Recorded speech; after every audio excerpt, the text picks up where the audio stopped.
കഴിച്ച് ഞാനൊരു ടിപ്പ് പറഞ്ഞുതരാം. നമുക്ക് വീട്ടമ്മമാർക്ക് ഉപകാരപ്രദമുള്ളൊരു കാര്യമാണ്, അടുക്കളയിലെത്തിക്ക് ആവശ്യമുള്ളൊരു കാര്യം. ഞാൻ എന്താണെന്ന് പറഞ്ഞുതരാം.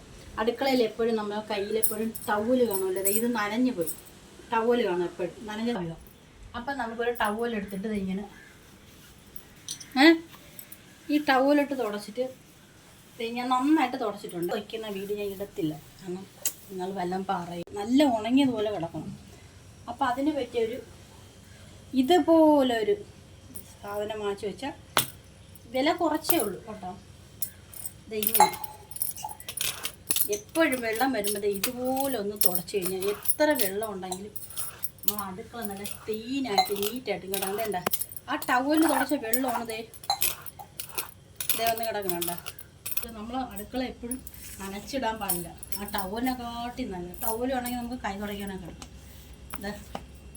ഇപ്പോൾ എല്ലാവരുടെ വീട്ടിലും കാണും. ഇല്ലാത്തവരൊന്നും ഇതുപോലത്തെ വാങ്ങിച്ചു വെച്ചാൽ നല്ലത്. നമ്മൾ അടുക്കള പാതകം എപ്പോഴും നനഞ്ഞ് കിടക്കാൻ പാടില്ല. എപ്പോഴും ഇതുപോലെ ഉണങ്ങി കിടക്കും.